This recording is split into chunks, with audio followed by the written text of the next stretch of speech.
በሰሞኑን በጠቅላላ ከወረዳ አመራራችን እና ከወረዳ ፈጻሚ ባለሙያ ጋር የ2017 በጀት ዓመት የእቅድ አፈጻጸም እና የ2018 በጀት ዓመት እቅድ ላይ አርቆ ማየት አልቆ መስራት በሚል መሪ ቃል ግምገማ ማድረግ ችለናል።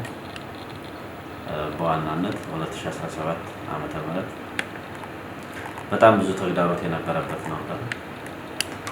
በተለይ በሰላሙ ዙሪያ ብናነሳ በሙሉ ማህበረሰባችን ከአጣዬ ዙሪያ ከቀኝ አጣዬ ጀምሮ ችግር የነበረበት እንደልባቸው የመንግስት ስራ የማይሰራበት ወጥቶ የማይገቡበት ነበረ። አሁን የሰላሙ ጉዳይ አንጻራዊ ቢያንስ እዚህ ቀጠና ላይ ሰላም ማምጣት ይችላል።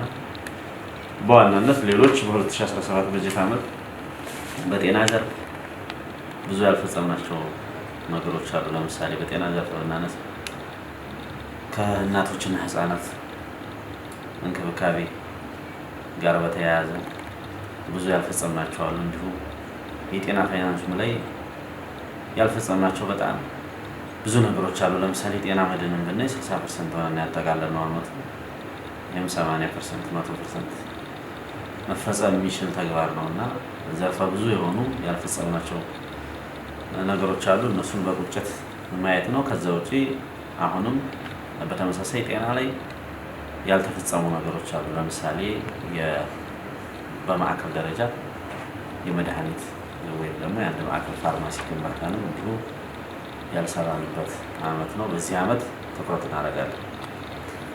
በሌላ ባሻገር በዋናነት ወረዳችን ላይ ትልቅ ስብራት ነው፣ ሰብአዊ ስብራት ብለን የያዝነው የትምህርት ነው። በ2017 በጀት ዓመት ኦልሞስት ከግማሽ በላይ የሚሆኑ ትምህርት ቤቶች አንድም ተማሪ ያላስተማሩበት፣ በጽንፈኛ የተያዙበት፣ ትምህርት የተከለከለበት፣ የተዘጋበት እና አንዳንዶቹ አቅም ያላቸው ወደ ደብረ ብርሃንም ወደ አዲስ አበባም ወደ ኬሚሴም ልጆቻቸውን እያላኩ ያስተማሩበት በጀት ዓመት ነው። በዚህ ዓመት ደግሞ ጫካ ካሉት ሰዎች ጋር በመነጋገር በመግባባት ሰፊ ንግግር በሽማግሌ በማድረግ አሁን መንግስት የተቆጣጠረውንም አካባቢ መንግስት ያልተቆጣጠረውን አካባቢ ከማህበረሰቡ ከልጆቹ ጋር በመነጋገር የትምህርት ምዝገባም የትምህርት ማስተማር ስራ እንዲጀመር የተደረገበት በጀት ዓመት ነው። ዓመት እና አምና ኦልሞስት ወደ 42 የሚደርሱ ትምህርት ቤቶች ላይ ብቻ ነው ትምህርት መስጠት የቻልነው እና በአጠቃላይ ከአምናው አንጻር ኢቨን እንደ 12ኛ ክፍል ብንወስድ የማለፍ ምጣኔያችን በቁጥር ደረጃ ዘንድሮ የተወሰነ ይበልጣል ብለን እናስባለን። ግን ደግሞ ከቅድመ ዝግጅታችን አኳያ ያን ያህል አጥጋቢ አይደለም እና እሱም ላይ ቀጣይ ትኩረት አድርገን እንሰራለን። ሌላው የግብርና ነው። ግብርና ባለፈው ዓመት እቅድ አፈጻጸማችንን ስናይ በጣም ብዙ ተግዳሮት ያለበት ነው።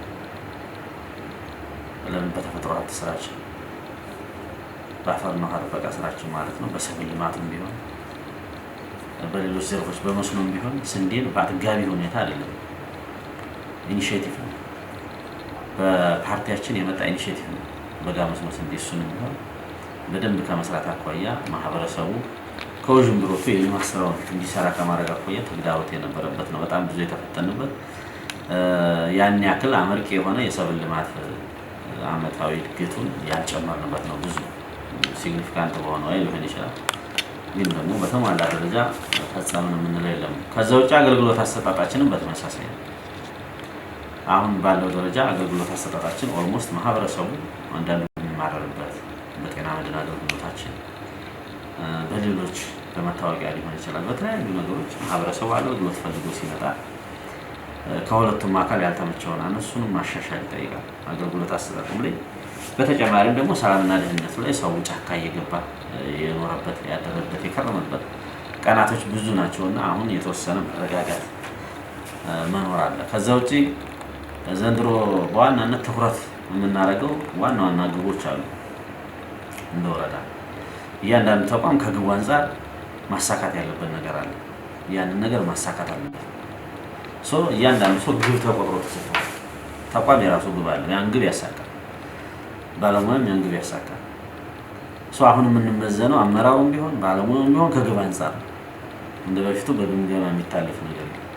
ሰው ተገምግሞ ግምገማ ላይ በሚታነሳው ሐሳብ አዝማሚያ ሊያልፍ የሚችል ነገር የተቆጠረ ስራ የተቆጠረ ተግባር ያፈጠጠ ስራ ይይዘናል ማለት ነው።